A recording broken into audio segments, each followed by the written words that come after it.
In early 2000s, 80-year-old Phyllis Ada Latour Doyle, known to many as Pippa, was living a quiet, peaceful life in rural New Zealand.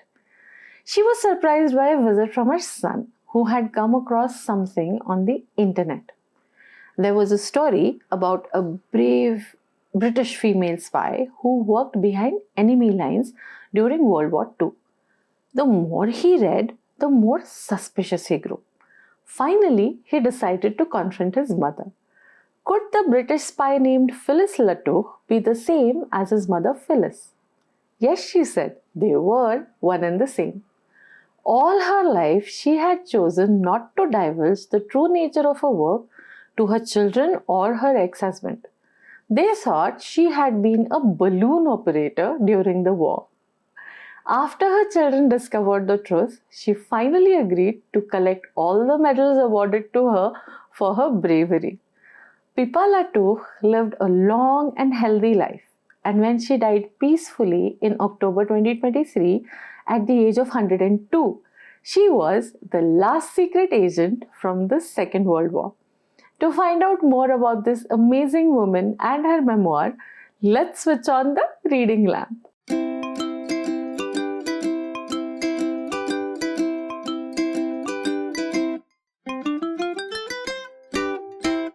Hello, I'm Savary, and on this channel, The Reading Lamp, I review books and talk about reading in general.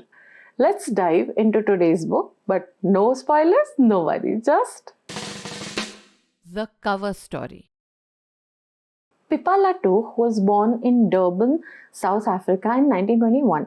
Her French father, Philippe Latour, was a doctor in what is now the Republic of Congo.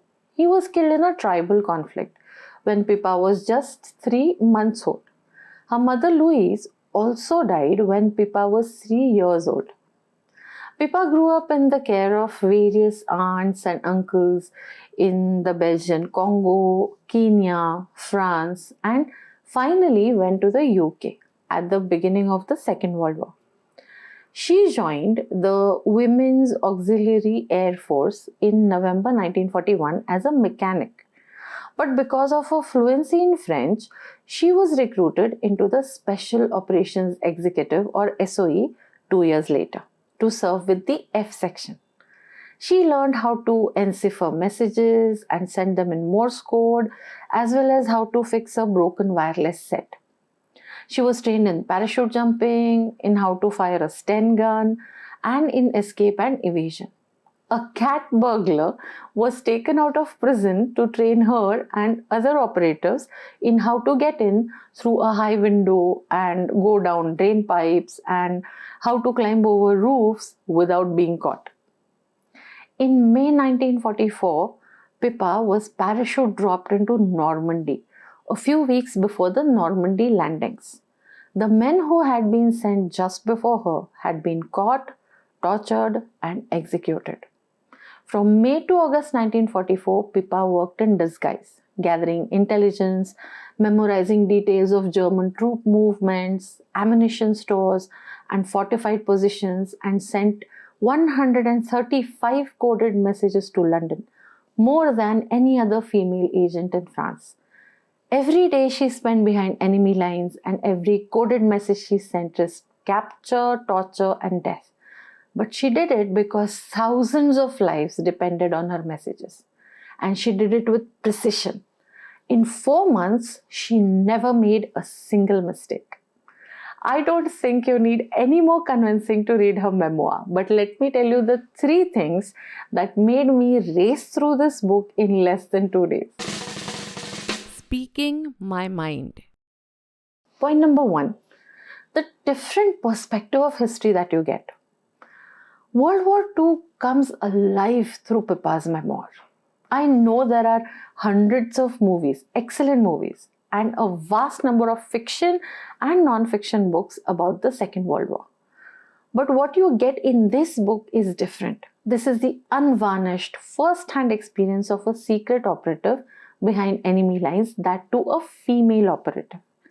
She was always on the alert and moving, putting the wireless equipment together, encoding and tapping out messages in Morse code, receiving messages, decoding them, dismantling the equipment, and hiding it away, all done at lightning fast speed, because the location of a wireless operative could be determined within 20 minutes of the signal being detected. You can imagine the enormous pressure under which she must have operated. She moved amongst the German soldiers and spied on them. She was stopped and checked many a time, and she got away with false identity papers. She lived in disguise. She wore threadbare clothes. She slept on forest floors. She scavenged for food. And she rarely slept soundly or trusted anyone completely for fear of being betrayed and caught. As she herself says, it's not 007. It's not glamorous. It's raw, it's gritty, it's scary as heck. Point number 2, the long view. This is a spy story, but the backstory of how so many different people took care of this little girl when she was orphaned at just 3 years of age is just as interesting. She's literally the poster child for the adage, it takes a village to raise a child. She didn't have parents, but so many adults rallied behind her, gave her a good childhood and education, and she in turn grew up to save hundreds of lives as an adult. To be honest, in the beginning, for the first 40-50 pages, I wondered if she was being too long-winded about the circumstances of her birth and childhood, and when she would get to the good part. Because when you pick up a spy memoir, you are mostly expecting James Bond. But the book grows on you. It's a complete book that doesn't focus only on her wartime efforts, but also covers her unusual childhood and her post-war life, including her decision to keep silent about her work. Which brings me to point number 3, uniqueness. Pippa Latour kept her wartime work secret for decades, even from her own family. That long silence may be what makes the tone of this memoir different. It's more reflective, more restrained, more grounded, and more credible compared to other books about the same era. A combination of factors makes this memoir unique. Who, what, when, why.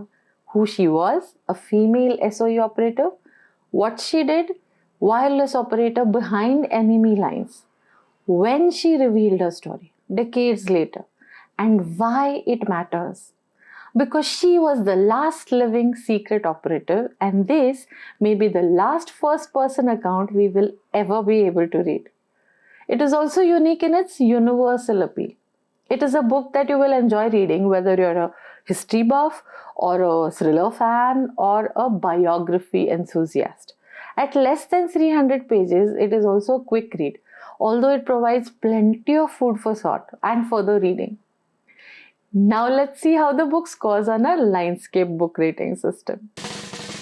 LINEDSCAPE Rating. Today, all the different parameters are rated 8, 9 or 10. The overall score is 90 over 100, which makes it a 4.5-star book. If you want to know more about my LINEDSCAPE book rating system, follow the link up there right now.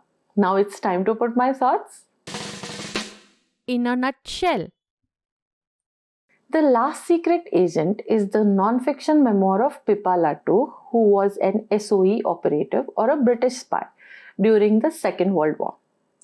She lived in silence and obscurity by choice until early 2000s. It was only when her sons discovered by accident the truth of her secret work that she decided to accept the medals and awards that had been awarded to her a long time ago and to tell her story in her own words. The book was published in April 2024 by Allen and Unwin, just a few months after she died in October 2023 at the age of 102. That happened to be exactly what she wanted, as she had no desire to be under the spotlight. Available in paperback, hardcover, Kindle and audiobook formats, the book is a quick read at just 277 pages. The link to buy the book is in the first pinned comment and in the description. The Kindle book is much more reasonably priced than the physical books. This 4.5-star book will appeal to readers across genres because it combines history, adventure, and espionage with a very human touch of memories. I definitely recommend reading it. If you like this episode, please give me a thumbs up. Hit the subscribe button and the notification bell icon and share with your friends and family. This is Asavri signing off for now.